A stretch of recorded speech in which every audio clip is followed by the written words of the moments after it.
How many of y'all know Greek? Right. So that's why we were using the English version.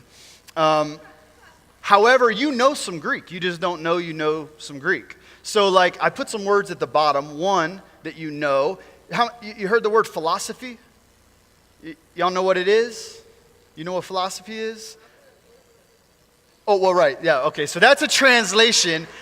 So we think of like philosophy as a school, as you go to school, you take that class, and it is lover of wisdom. So, and I gave you this not because it's in the passage, it's not, but it's a word you already know. And what it is philo.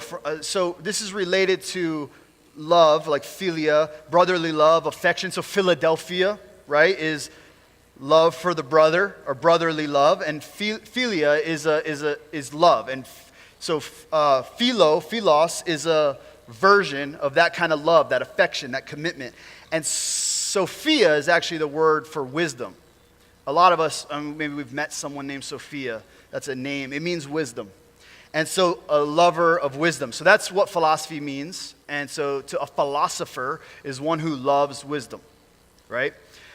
The reason I wanted to give you that is there's a word here that's translated, and the word is philoxenia. I have here, which is lover of stranger. This is the word we translate hospitality. And so you actually know this word too. So philo, this is love, like lover of wisdom, like lover of wisdom is philosophy. This is the lover of, but you may have heard this word because it's been in the news and people talk about it and throw it around as an accusation, xenophobia. You've heard that? And that's like, so phobia we know, we have a phobia, it's a fear, right? So xenophobia would be a fear of the other, the stranger, the foreigner. Got it? You've heard that word and you know that word. This is philoxenia. So it's those same two words. This is the lover of the other, the lover of the stranger. And so I wanted to give you that for the sake of interpretation. So what I want you to do is jump back in, and I'm going to give you a couple questions here. One of them is I just want to ask, like, does this add anything? Does this direct translation, the lover of strangers, does it help us interpret the heart of this passage? And I want you to kind of discuss that, but I want to give you another question, because in a world where it feels like often the thing that we actually have to offer the stranger, maybe the best that we have to offer the other, the stranger, the foreigner, is maybe politeness, a face, of a smile, or some courtesy. What does it look like to embrace them with genuine and sincere love? And so I want you to kind of like really wrestle with those. Does this question of lover of stranger help interpret the heart of this passage? And then what does it look like to embrace the other, the stranger, the foreigner, with sincere and genuine love? And I want you to start wrestling with those. So I'm going to give you time. Just jump back into your groups and begin like really the work of wrestling with these things with each other. So this word, this word philoxenia, that is translated hospitality, we find it two places in Scripture. The other place that we find this word, other than here in Romans 12, we find in Hebrews 13, the very first two verses of Hebrews 13. I wanted to share that with you. It says, keep on loving one another as brothers and sisters. So this is the Philadelphia thing, right? Love one another as brothers and sisters. Do not forget to show hospitality to strangers. This is the thing, and here it says it includes strangers in the translation. Do not forget to show hospitality to strangers, for by doing so, some people have entertained angels without knowing it. And so we remember, the story of Abraham, the kind of father of faith, that welcomed the three strangers to his tent. Those who could have been a threat, who could have been trouble, but this, it turns out, was the Lord himself.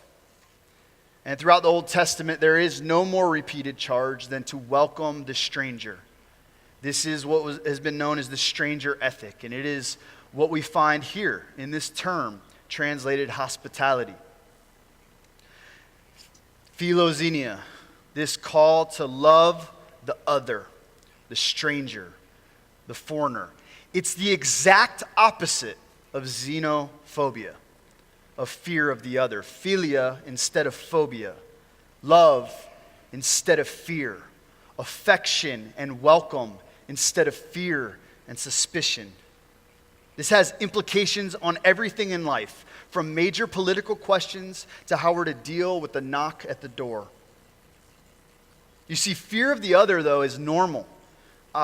We develop a stranger anxiety at a very young age.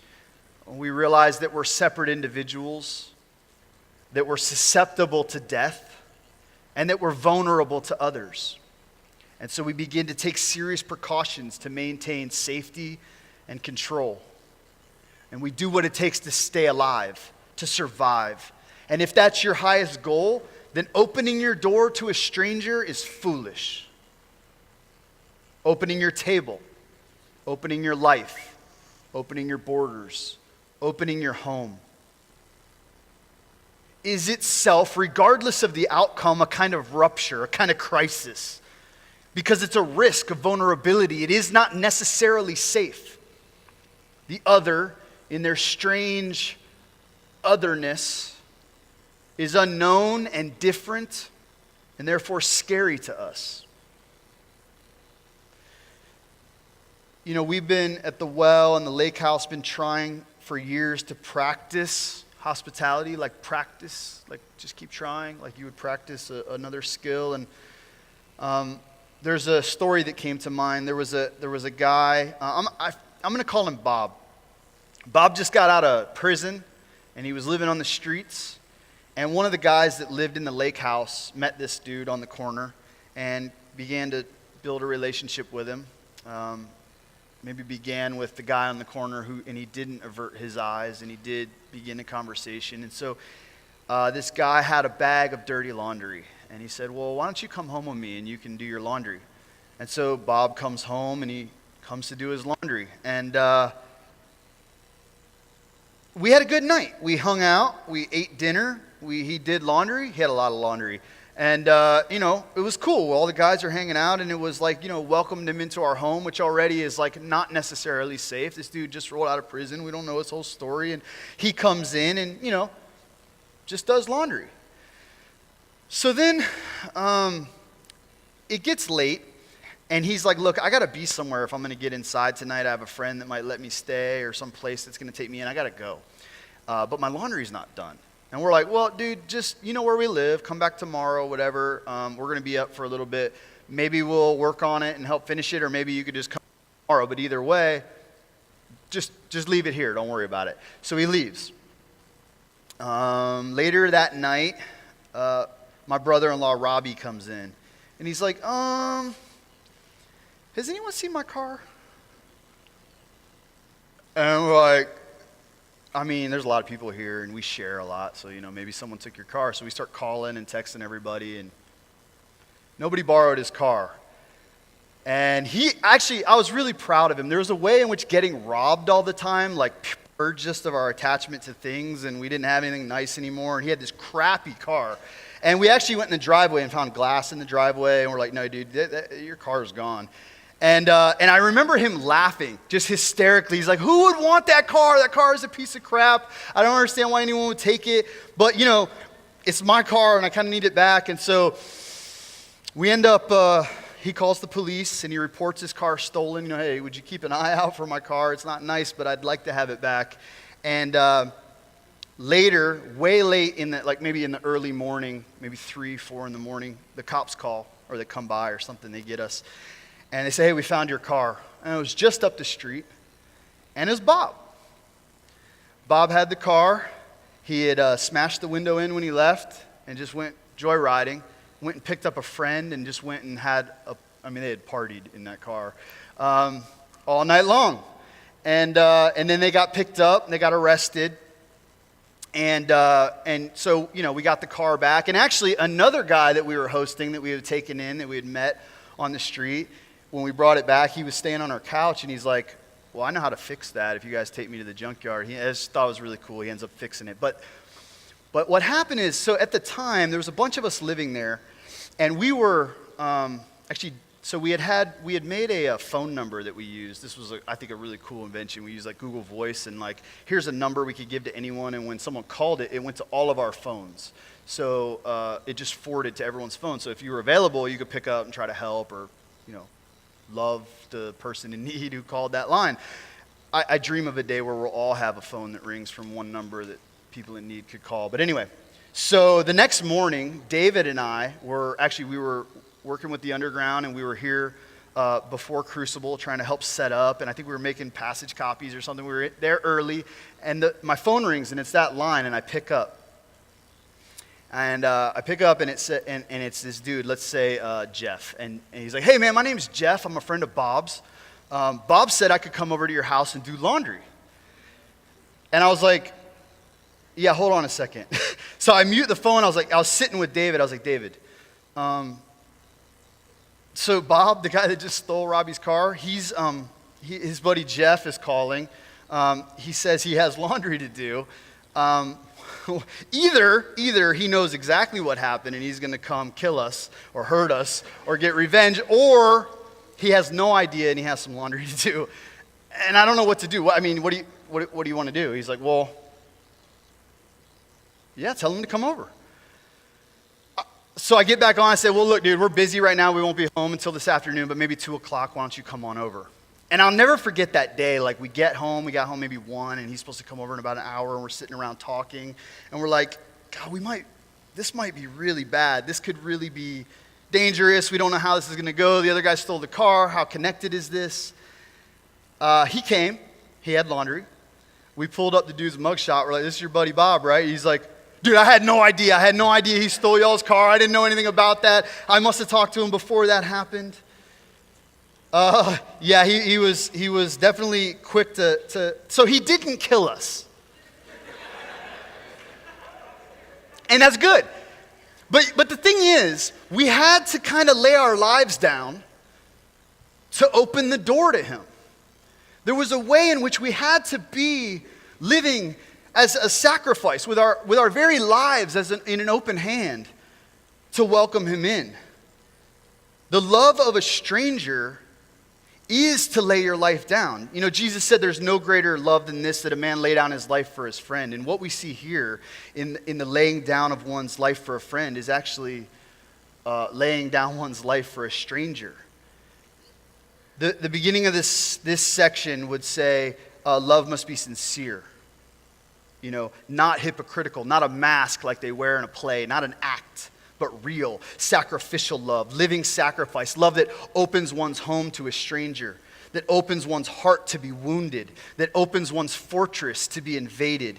And we're called to practice and practice and practice, like a kind of training in this love of the other or the stranger, to rejoice with those who rejoice, to mourn with those who mourn, because joy is more meaningful when it's shared with another, and pain is more bearable when you're not alone. Be devoted to one another. Honor one another above yourselves. Share. Bless them when they hurt you. And they will hurt you. Bless them. Let your tables and your lives and your hearts and your doors be open. Offer your bodies as living sacrifices. This is your spiritual act of worship. And this tension between fear and protecting ourselves and love and laying our lives down, to me, seems to lie at the heart of all of our theological questions. And he says, hate what is evil and cling to what is good. And this is not a call to hate the evil other or the outsider that we make a monster of by demonizing. But we recognize that there's this thread of evil that runs right through the center of every single one of us. Hate that evil in yourself that shuns the neighbor for the sake of a selfish and fearful timidity that is clinging to life rather than offering itself as a living sacrifice, as an act of worship, a clinging to the way of Jesus. Hate the evil in our world that demonizes the other and the strangers and the foreigners, and cling to that call to love the image of God in your neighbor and even in your enemies. Hate that slavery to the fear of death that grips our hearts and our minds and makes us willing to do anything it takes to survive. That fear that makes us lie and steal and cheat and kill. That fear that makes us close our lives and our doors and our hearts to those that Jesus would have us love and maybe even die for. Cling to the way of Jesus and the freedom from that slavery to the fear of death that is found in him. You see, these imperatives are simple, but they are not easy, as they call each of us to lay our lives down, to be living sacrifices. Philia instead of phobia. Love and affection instead of fear and suspicion. 1 John 4:18 says, there is no fear in love. Perfect love casts out fear. And he goes on. We love because he first loved us. And whoever claims to love God but hates his brother or sister is a liar. For whoever does not love their brother and sister whom they have seen cannot love God who they have not seen. Love can cast off fear. And so we have joy as we cling to this hope. We can be patient as we endure suffering, as we will inevitably face suffering, as we open ourselves and our lives to be wounded by others. We can be faithful in prayer as we cling to the model of Jesus and cry out to God for strength in the struggle to do his will here on earth with our very lives as it is in heaven. So I want you right now to call to mind those people in your life that you take detours from. I want you to call to mind those difficult folks that you would really rather not deal with. Those faces on the side of the street that you do not make eye contact with. Those that don't look like you, those that don't think like you, those that don't believe like you, those that don't find welcome in your spaces. I want you to call them to mind right now. I want you to think of those that cause you fear and anxiety. May God place those faces and those names on your heart right now. Now go and practice. Love them. Love the other. Practice. Lay down your fears. Lay down your lives. Offer your bodies as living sacrifices. This is your spiritual act of worship. And maybe they wound you. More often than not, you will find, like Abraham did, an encounter with God there. You will find that fear is replaced by genuine love and affection. That what once terrified you in the other will be transformed as they become a friend and a brother and sister even. And this is what we hear in Jesus when he says, I was hungry and you. I was thirsty and you. I was a stranger and you. And as we come to this table this morning, we remember Jesus who lays his life down the way Paul wrote in Romans 5, while we were still enemies. Jesus who taught us to love as he did, to love our neighbor like the Samaritan who did not pass the stranger, and even to love our enemies. This is what he did and modeled for us and what he has called us to do. He laid down his life as a sacrifice and has called us to go and do likewise. And so at the end of that life, that model that he lived, he came to a table with friends and even a betrayer, and he said, he took bread and he broke it. He said, this is my body broken for you. Take it and eat it in remembrance of me. And in the same way, after supper, he took a cup. And he said, this cup is my blood shed for you and for all, so that sins may be forgiven, so that enemies could be made friends, so that reconciliation could be made real, that all things could be made new.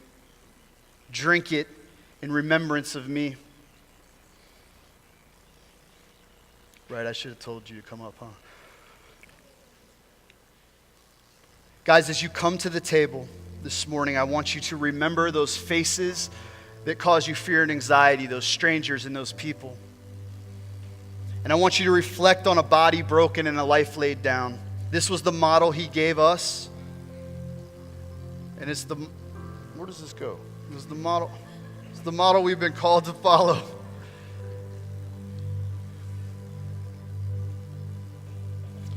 So when you're ready, the body and blood of Jesus broken for you.